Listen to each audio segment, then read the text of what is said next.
Has Curt Cignetti's perfection at Indiana inspired Urban Meyer to get back into coaching? Locked on Big Ten starts right now.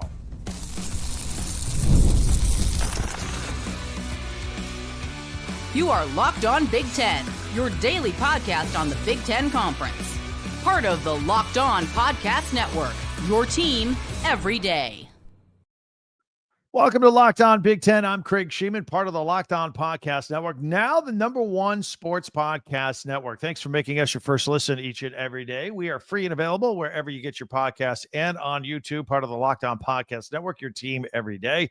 Hey, hit that free subscribe button down below. That way you'll never miss a single episode. We're here every day. And if you could share, like, and follow, and hype, that would be fantastic as well. Thank you very much. This episode is brought to you by Mazda. We put that same drive in every detail. Wins define the moments. Putting in the work, that defines you. Stay tuned for the highlights in this week's Moving the Game Forward. There's more to a Mazda because there's more to you. So will Curt Cignetti's success inspire Urban Meyer back into the game? Plus, we have Big Ten news, coaching, recruiting. Hey, what's going on with Dusty May and Tom Izzo? They had a little spat after their game from last Friday night. Tell you what that's all about. Plus Tuesday tweets. All coming up. We'll see if you guys made the list. But there's been something on my mind for a few weeks now. And now that football season is over, now we have time to breathe a little bit. We can discuss some thoughtful topics like this. And while I was watching Curt Cignetti along with you lead Indiana on its magical run to the national championship, two former coaches seem to be almost in awe of what Cignetti was able to do on a regular basis because they're both on TV all the time. They happen to be the two best coaches in the history of the game in Urban Meyer and Nick Saban. Now, Nick Saban's never going to unretire. He's never going to return to the game. He's permanently retired, but since Cignetti was a former assistant, as you can kind of see the proud papa thing going on in his eyes when he was talking about him. He was very proud when he was talking about the Hoosiers. But Urban Meyer was clearly blown away by Cignetti's run. And it had me wondering if Urban was getting the itch to coach again someday. Why? Well, I've always thought that Urban had one more run in him. And I always thought he had the itch to do it one more time somewhere. He's still pretty young when you think about it. And he knows how to build a program better than anyone not named Curt Cignetti. And he was in awe of Cignetti a little bit. I mean, listen, Urban coached in the Big Ten. He saw firsthand what Indiana was. When he was at Ohio State and Indiana, day and night between each other. So he knows exactly how far Cignetti has brought the Hoosiers. He also knows what it takes to win a championship, so he can appreciate things on that level. But, Urban used to be known as the fixer, right? He made Utah a winner. Then he left and went to Florida, and he won 2 titles there. And then he left there, and he won a title at Ohio State. Now, at both Florida and Ohio State, Urban seemed to burn out under his own pressure to succeed, under his own demand for his own excellence. It's hard to burn a candle at both ends nonstop for more than 5, 6, 7 years, and that's when he would always step down.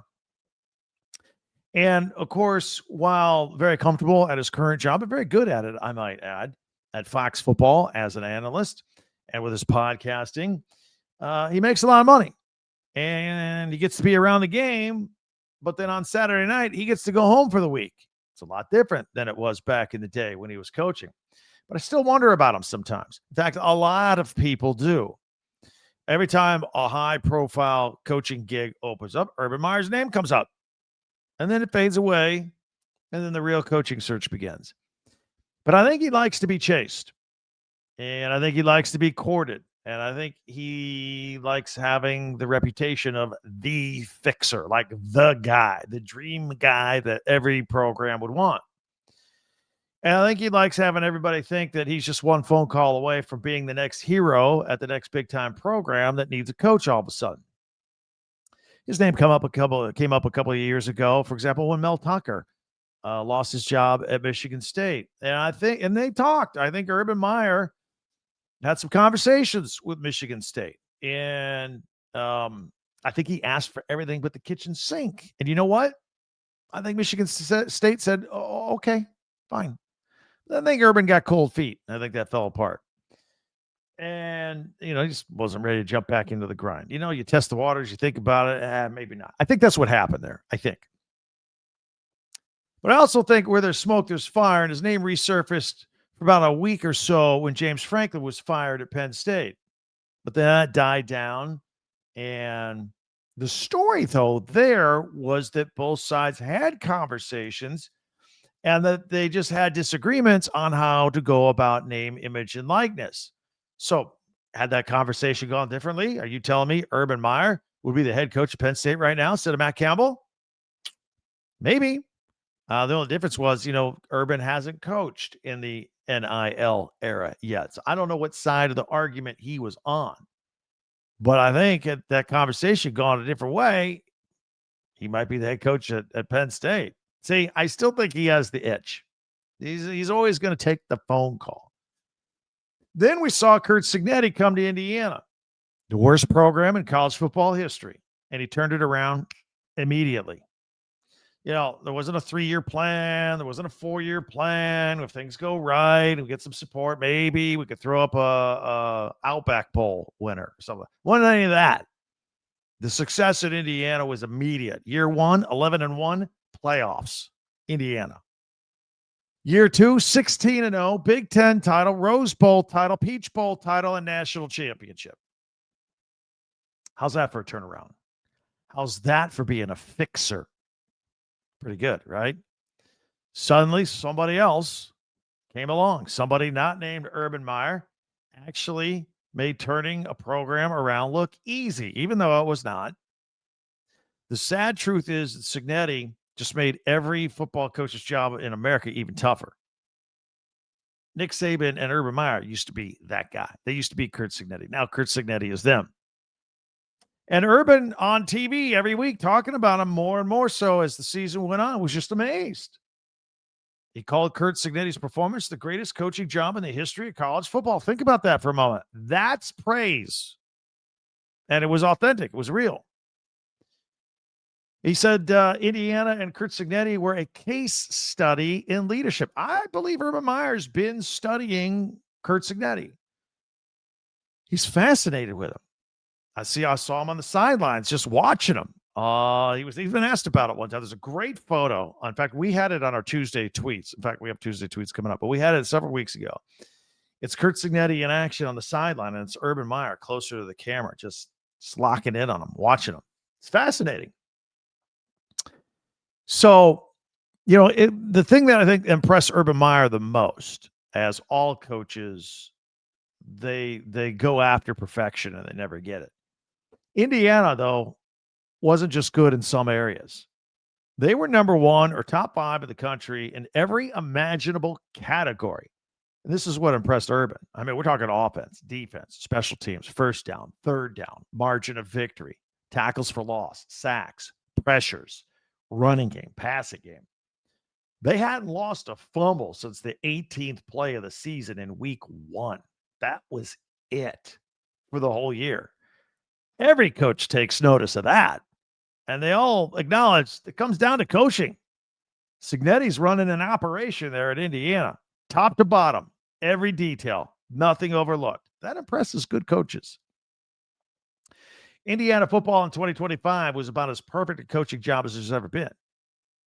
And again, if all coaches are chasing perfection, nobody really gets there. Cignetti came close. He came real close.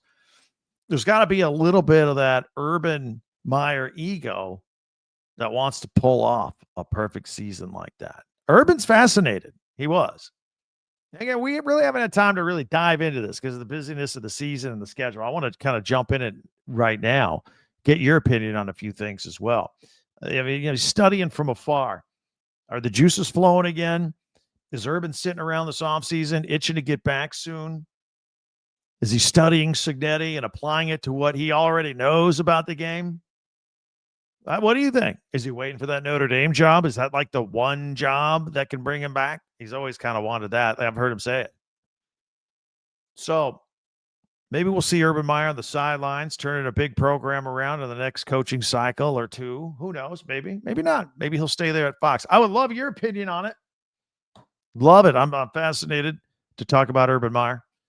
The great coach anytime. Be sure to hit that free subscribe button down below. That way you'll never miss a single episode. And if you could share, follow, and like Locked On Big Ten, that would be great. Thank you. Don't forget, you could get some Big Ten gear if you're an Indiana fan. Big Ten National Championship gear right there, along with our podcast at talkbig10.com. Maybe you're an Urban fan, Ohio State. Get some Ohio State shirts, pennants, all that stuff right there with our podcast, talkbig10.com. Speaking of Ohio State, we got some more. We're not done. Ryan Day seems to be pretty excited about Julian Sayin in 2026. We got the spring football dates for the Michigan Wolverines, plus some recruiting news, signing days tomorrow, Tuesday tweets, and how you can join our Everydayer Club. All that's coming up here in 1 minute on Locked On Big Ten. This is Mazda's moving the game forward. For those who show there's more to the score than what's just on the screen, right? I want to point out a performance. There's a kid you need to pay attention to. Illinois freshman Keaton Wagler had another big performance. Had 28 points in number 9 Illinois' win over number 5 Nebraska, 78-69 on Sunday. Wagler's phenomenal. Great three-point shooter. Made another 5 3-pointers. He reminds us of what it really takes to raise the bar. It's that extra work off the court, dialing in every detail, giving it the extra fire, the grit, the never quit inside of someone. We put that same passion into every model. Highlights make the reel. What it took to get there makes it count. That's what Mazda's all about, because there's more to you. There's more to Mazda. Thanks for checking us out here on Locked On Big Ten, especially you everydayers out there. And also, thank you for making us all the #1 sports podcast network here at Locked On, where you're all about your team every day, very passionately. You know, you can take it up another level here. You everydayers here every day. Anyway, you can go ad-free, interruption-free on our audio podcast, Spotify, Apple, wherever you get your podcasts, and get members-only Discord access for all the trash talking we all like to do, maybe some information along the way as well. It's just $5 a month, $50 a year. You can gift it to someone if you want to give it to somebody else. LockedOnBig10.supercast.com is where you need to go. Check it out. And you can check the link in the show notes for more information there as well. So let's talk about Ohio State there a little bit. Ryan Day seems pretty excited about Julian Sayin in year 2. And as a freshman, of course, you all know he was a top 4 finalist for the Heisman. He led the Buckeyes to the Big Ten championship game where they fell short to eventual national champion Indiana. Day says he expects big things for Sayin in 2026. And one area he may need to work on is his running game. This year he had 42 carries for 44 yards, but pretty good passer. Pretty good. And to be honest, you know, and I'll always give you my opinion here on this podcast, I'm a little surprised that Day was so effusive recently in his praise and excitement talking about Sayin, because Day, as long as I've been watching him as a fan and as a podcaster here, he always promotes competition at every single position, especially quarterback. Nobody's got a lock on a job. Nobody's guaranteed a spot on the field. And he's also got this 5-star rising redshirt freshman and Tavian St. Clair as a quarterback waiting in the wings. And I don't know how many, is Clair going to wait another season, 2 seasons, and then be gone because he's not playing? So, and he does possess better running ability than Sayin as well. Actually, I'm going to be interested to see him play a little bit in the spring game if Ohio State has one this year. Remember, the Buckeyes have a new offensive coordinator. They hired Arthur Smith from the Steelers. He likes to run the ball. And he replaces Brian Hartline, who's the new head coach at South Florida. By the way, Rivals just updated its recruiting rankings when you take into account both the 2026 recruiting class out of high school and the transfer portal guys. Put it all together. LSU's number 1. Ohio State's number 2 in the country. And then Texas at number 3, by the way. USC is still number 1 with just the incoming high schoolers, the class of 2026. That's still the best recruiting class in the country with all their recruits. Ohio State, by the way, in that category, number 5. They got 29 commits. led by number 1 wide receiver, Chris Henry, best receiver in the country, still coming despite the departure of Brian Hartline, who was responsible for the wide receiver pipeline at Ohio State. They also have blue chippers on the defensive side of the ball, like Sincere Johnson and Jay Timmons. So they're loaded as usual. Portal kids coming in to Ohio State. Some former 4-star high schooler, defensive back Earl Little Jr. He's going to Florida State. Defensive lineman James Smith from Alabama, and also edge rusher Qua Russell, also from Alabama. Looks like Ohio State's been picking at Alabama. Don't forget National Signing Day for high schoolers that haven't committed yet. It's tomorrow. Again, this used to be a big deal. This used to be the main one. Now we got the early signing period in December. We still have this one. We're still keeping an eye on a couple of players. We mentioned them on yesterday's podcast as well. Dylan Berryman, 6'2", 320-pound, 4-star defensive lineman. He was committed to Texas, but he bailed. It's between Nebraska and Kentucky. Let's see. Matt Rule, as I said yesterday, he needs a win here. Kentucky, their new head coach, Will Stein, Oregon fans, former offensive coordinator, and 4-star wide receiver Samson Gash out of Detroit Catholic has been committed to Michigan State. They want to keep him in state. There's been coaching changes there. That commit doesn't seem airtight, as I mentioned yesterday. Again, something to keep an eye on tomorrow. Also, meanwhile, for the class of 2027, it's never too late to look ahead there. Michigan recently offered 4-star linebacker Bronx Baker. What a great name for a linebacker, Bronx. Michigan's new linebacker coach, Alex Whittingham, yes, Kyle Whittingham's son, met with Baker at his home state of Utah. And Baker said that the Michigan-Ohio State game has always been must-see TV for the family. It's like a holiday for the family. They shut everything down and watch it. So this kid could be a good fit. He says very, very interested. So we'll see. Got some news now for you Michigan fans. Former Michigan offensive line coach Grant Newsome. He has been hired by the New York Giants as an assistant offensive line coach. Now, Newsome is a former Wolverines tackle. He began coaching with the Wolverines in 2018 as a student assistant under Jim Harbaugh, was moved up to tight ends coach, then became the offensive line coach from 2024 and 2025 when Sherrone Moore was the head coach. He was not retained when Sherrone Moore lost his job. Kyle Whittingham took over. But now, hey, after working with Jim Harbaugh, going to go work with John Harbaugh, head coach of the New York Football Giants, keeping it in the family. I'm sure somebody made a call for somebody. Nice little reference there. Michigan State, they lost defensive analyst Antoine Simmons. Talk about their coaches, who's leaving for a linebacker coaching gig at Saginaw Valley State. Now, he was actually retained by Pat Fitzgerald from the Jonathan Smith staff, but he wanted to be the main guy at a position, and that he wasn't that at Michigan State. He's from Ann Arbor. A kid decided to play for Michigan State in the Mel Tucker era.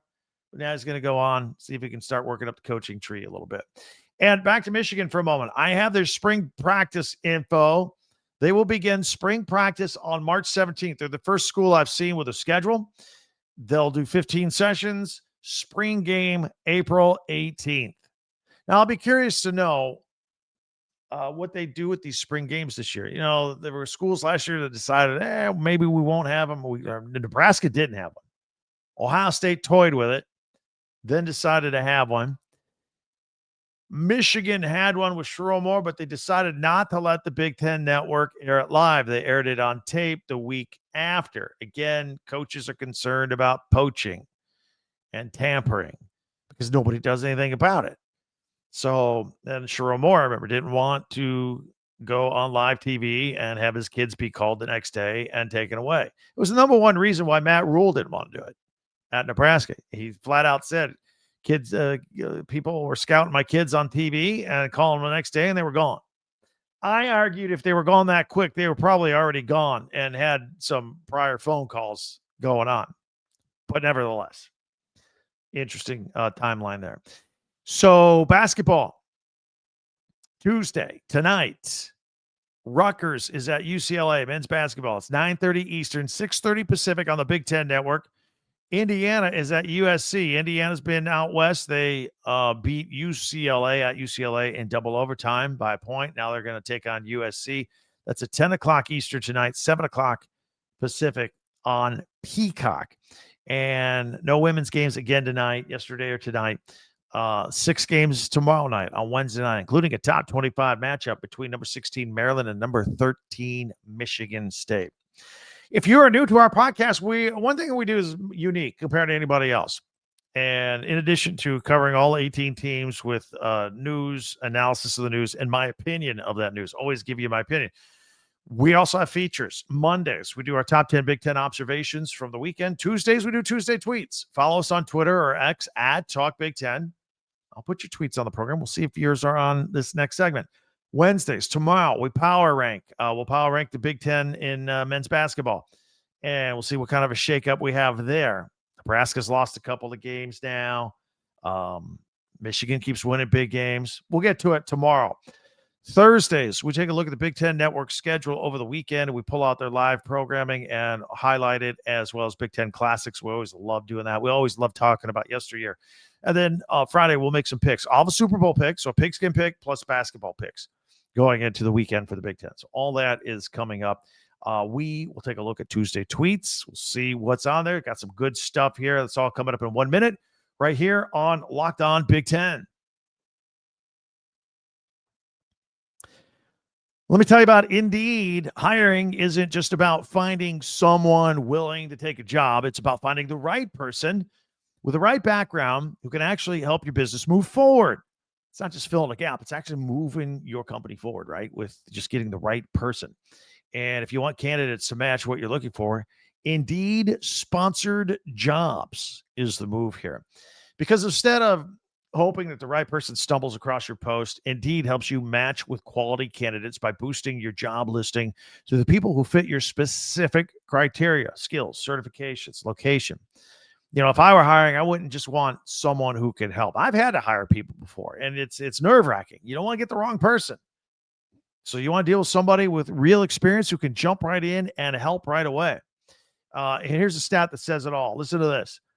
In the minute that I've been talking to you, companies like yours made 27 hires on Indeed, according to Indeed data worldwide. So if you're hiring, spend less time searching and more time interviewing candidates who check all the boxes with Indeed sponsored jobs. Listeners of this show will get a $75 sponsored job credit to help get your job the premium status that it deserves at Indeed.com/podcast. That's Indeed.com/podcast. Terms and conditions apply. Hiring, do it the right way with Indeed.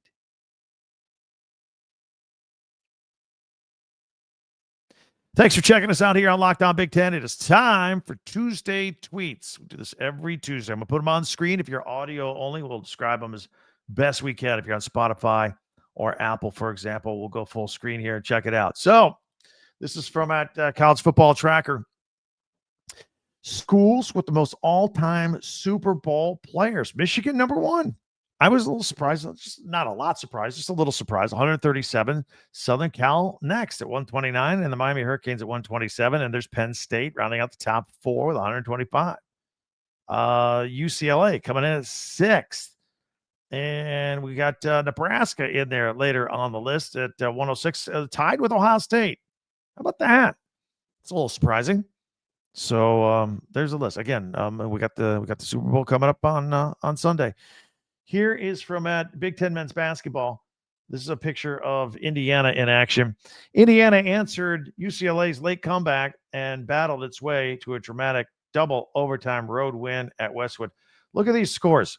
So Indiana was up by 10 with about a minute and a half to go.